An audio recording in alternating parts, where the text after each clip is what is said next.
வணக்கம் நண்பா. இந்த வீடியோ வந்து ஒரு ரிப்ளை வீடியோ தான். அரவிந்த் அப்படிங்கிறவர் வந்து ஒரு கொஸ்டின் வந்து கேட்டிருந்தாரு. i3sல இருக்க ப்ராப்ளம் பத்தி ஒரு வீடியோ பேசுங்க அப்படின்னு சொல்லிட்டு கிட்டத்தட்ட 1 வீக்காவே கமெண்ட் பண்ணிட்டு இருந்தாரு. ஸோ நம்ம அடுத்தடுத்து பாத்தீங்கன்னா ஷெட்யூல் பண்ணி வச்சிருந்ததால அதுக்கு வந்து நம்ம ரெஸ்பாண்ட் பண்ண முடியல. நான் இப்ப பேசிட்டேன், இப்போ அப்லோட் பண்ண போறேன். சரியா? இந்த i3s அப்படின்னா என்னன்னா ஐடியல் ஸ்டார்ட் ஸ்டாப், இதுதான் i3s அப்படிங்கறத வந்து சொல்றாங்க. அது மட்டும் இல்லாம முக்கியமான விஷயம் என்ன, இந்த ஒரு மெத்தட் வந்து டிராபிக்ல வண்டியோட ஃபியூல் எஃபிஷியன்சி வந்து இன்க்ரீஸ் பண்ணி கொடுக்கும் அப்படிங்கிற மாதிரி மென்ஷன் பண்ணியிருக்காங்க. அதாவது ஒவ்வொரு டைம் நம்ம டிராபிக்ல நிற்கும் போது வண்டி வந்து ஆஃப் பண்ணிட்டு மறுபடியும் பாத்தீங்கன்னா ஸ்டார்ட் பண்றது வந்து நமக்கு மேனுவலா பண்ணாம ஆட்டோமேட்டிக்கா ஒரு சிஸ்டம் இருந்துச்சுன்னா வண்டி ஐடியலா இருக்குது ஒரு 5 செகண்ட்ஸ்க்கு மேல அப்படின்னா இன்ஜின் பாத்தீங்கன்னா ஆட்டோமேட்டிக்கா கட் ஆஃப் ஆயிரும். அதுக்கப்புறம் பாத்தீங்கன்னா நீங்க மறுபடியும் கிளட்சை பிடிச்சி ஆக்சிலரேட்டர் ரைஸ் பண்ணீங்கன்னா வண்டி வந்து ஸ்டார்ட் ஆயிரும். சோ இந்த மாதிரி ஒவ்வொரு தடவையும் பாத்தீங்கன்னா உங்களுக்கு வண்டியோட இன்ஜினை வந்து ஆஃப் பண்ணிக்கிட்டே இருக்கிறதுனால தான் இதுக்கு வந்து i3s அப்படிங்கிற நேம் வந்து கொடுத்து இதை வந்து பாத்தீங்கன்னா மார்க்கெட்ல ரொம்ப பிரபலப்படுத்துறாங்க. டிராபிக்ல ஓட்டும் போது உங்களுக்கு ஃபியூல் எஃபிஷியன்சி கிடைக்கும். ஏன்னா அதிகமான மைலேஜ் எங்க டிராப் ஆகும்னு கேட்டீங்கன்னா சிட்டில ஓட்டும் போது தான் டிராப் ஆகும். டெக்னாலஜியை கேட்கறதுக்கு நல்லா இருக்குல்ல, ஆனா இதுல ஏகப்பட்ட ப்ராப்ளம்ஸ் வந்து இருக்குது அப்படிங்கறத யூஸ் பண்ணவங்க நிறைய பேர் சொன்னாங்க. ஏன்னா அரவிந்த் ப்ரோ வந்து சொல்லியிருந்தது வந்து எனக்கு அடிக்கடி ஸ்டாப் ஆகுது அப்படிங்கிற மாதிரி சொல்லியிருந்தாரு. ஆக்சுவலா இவருக்கு மட்டும்தான் இந்த பிரச்சனை இருக்குதா இல்ல மத்தவங்களுக்கு இந்த பிரச்சனை இருக்குதா அப்படின்னு சொல்லிட்டு தேடி பார்க்கும்போது நிறைய நண்பர்கள் சொல்லியிருந்த விஷயம் என்னன்னா i3s வந்து எப்பவுமே ஒரு ப்ராப்ளமாவே இருக்குது, நாங்க i3s வந்து ஆஃப் பண்ணி தான் யூஸ் பண்ணிட்டு இருக்கிறோம் அப்படிங்கிறது தான் நிறைய இடத்துல ரெஸ்பான்ஸாவே இருந்துச்சு. சரி, என்னென்ன ப்ராப்ளம் வருது அப்படின்னு கேட்டோம்னா வண்டியோட ஸ்பீடு சடனா வந்து டிராப் ஆகும்போது, அதாவது நீங்க ஒரு பிரேக் பண்றீங்க அந்த டைம்ல பாத்தீங்கன்னா இன்ஜின் ஆட்டோமேட்டிக்கா கட் ஆஃப் ஆயிருது.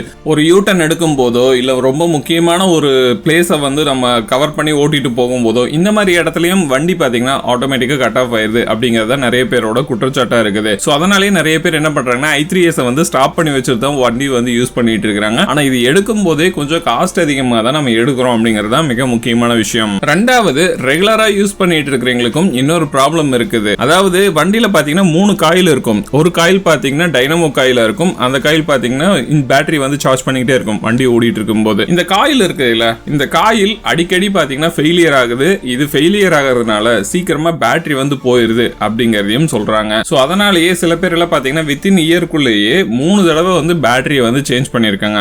ஏன்னா ஒவ்வொரு தடவையும் டிராபிக்ல ஓட்டும் போது வண்டியில இருக்கிற பேட்டரி யூஸ் பண்ணி தான் வண்டி ஒவ்வொரு தடவையும் ஸ்டார்ட் ஆயிட்டே இருக்கும். சோ அதுக்கு வந்து ப்ராப்பரா சார்ஜ் பண்ணாம i3sல இருக்கிற டெக்னாலஜி யூஸ் பண்ணி அடிக்கடி பாத்தீங்கன்னா வண்டி ஸ்டார்ட் ஆயிட்டே இருந்துச்சுன்னா சீக்கிரமா பேட்டரி போறதுக்கான வாய்ப்பும் இருக்குது அப்படிங்கறதையும் ஒருத்தர் மென்ஷன் பண்ணியிருந்தாரு. ஓவராலா பார்க்கும்போது i3s பெஸ்டா இல்ல worst-ஆ அப்படின்னு கேட்டீங்கன்னா ஆக்சுவலா i3s அப்படிங்கிறது ஒரு நல்ல டெக்னாலஜி தான். பட் என்ன பிரச்சனை அப்படின்னு கேட்டீங்கன்னா இன்னும் கொஞ்சம் இதை வந்து அட்வான்ஸ் பண்ண வேண்டியது இருக்குது. இப்ப ரெகுலரா யூஸ் பண்ற ஸ்டார்டிங் மோட்டர் வந்து யூஸ் பண்றதுனால இந்த ப்ராப்ளம்ஸ் பாத்தீங்கன்னா நிறைய பேருக்கு வந்துட்டு இருக்குது. சென்சார்லயும் சில இஷ்யூஸ் வந்து இருக்குது i3s யூஸ் பண்ற பைக்குகள்ல. சோ அந்த சென்சார்லயும் கொஞ்சம் R&D பண்ணி இன்னும் கொஞ்சம் பெஸ்டா வந்து கொடுத்தாங்கன்னா இந்த டெக்னாலஜி உண்மையாலுமே நல்லாவே ஒர்க் அவுட் ஆகும். இதுக்கு நல்ல எக்ஸாம்பிள் எதுன்னு கேட்டீங்கன்னா Yamaha கம்பெனி தான். ஏன்னா Yamaha கம்பெனி ஸ்மார்ட் மோட்டார் அப்படிங்கிற சிஸ்டம் வந்து யூஸ் பண்றாங்க. அது வந்து அந்த மோட்டர் ஓடுற இது நாய்ஸ் கூட உங்களுக்கு கேட்காது, அவ்வளோ பெர்ஃபெக்ட்டா வந்து பண்ணியிருப்பாங்க Yamaha கம்பெனி. அது டக்குன்னு பாத்தீங்கன்னா உங்களுக்கு கட் ஆஃப் ஆனதும் தெரியாது, மறுபடியும் ஸ்டார்ட் பண்ணும்போது